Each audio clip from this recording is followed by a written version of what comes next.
So actually I have a doubt. On, onto and upon, the meaning is like similar. Like on means above, onto means above, upon means above. Then so where do we use these words?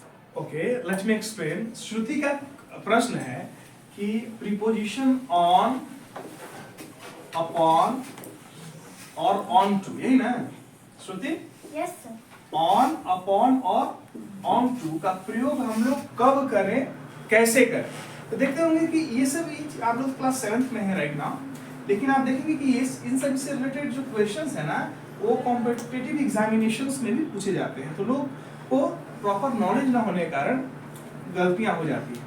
तो आज ये आप समझ जाइए, इसको सीखने के बाद कभी भी आपको कंफ्यूजन नहीं होगा कि कहाँ पर ऑन का यूज करना है, कहाँ पर अपॉन का यूज करना है और कहाँ पर ऑन टू का यूज करना है। ध्यान दीजिए, जो ऑन है इसका मतलब जनरली होता है पर, ठीक है ना। पर का मतलब किस चीज के ऊपर, मतलब ये रेस्ट के संदर्भ में यूज होता है। अगर कोई चीज, जैसे अगर हम कहे कि किताब जो है बेंच के ऊपर रखा हुआ है, तो क्या लिखेंगे? The book is kept on the table. The book is kept on the table. तो कोई चीज टच में है तो कहाँ क्या यूज करेंगे हम लोग? ऑन का यूज करेंगे। क्लियर है? Hello, is it okay?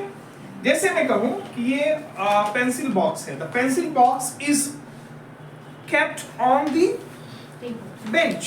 Okay, यहाँ पर हम लोग जो स्टेबल पोजीशन पर है उसको हम लोग क्या करते हैं? ऑन का यूज करते हैं। अब हम बात करते हैं अपॉन, और जनरली बहुत लोगों को ये भी कंफ्यूजन होता है कि अपॉन और ऑन टू का मीनिंग सेम होता है, तो वो सेम नहीं होता है। There is a difference. Upon का अर्थ होता है कि उसके ऊपर से, जैसे ऑन का मतलब हो गया उसके ऊपर, स्टेबल पोजीशन पर है, और उसके ऊपर से मतलब बिना छुए पार हो गया। जैसे कि मैं कहूं कि ये बिना छुए पार हो गया, तो यहाँ पर क्या होगा? अपॉन का यूज होगा। अब एक सेंटेंस हम लेते हैं बहुत अच्छा, the cat sprang upon the table। अगर हम कहें कि the cat sprang on the table तो गलत हो जाएगा, ये अपॉन का यूज करें, क्योंकि वो टेबल को कैट जो है उसके ऊपर से छलांग लगाई ना, कि उस पर बैठी हुई तो नहीं है। हम ये कह सकते हैं the cat is sitting on the table, समझ आ रही है ना? लेकिन the cat sprang upon the table, understand? तीसरा जो है वो क्या है? क्या था श्रुति? तीसरा ऑन टू था। Very good. ऑन टू का मतलब ध्यान समझिएगा, इसमें लोग कंफ्यूज करते हैं और कहते हैं कि नहीं भाई अपॉन की जगह ऑन टू हम यूज कर सकते हैं।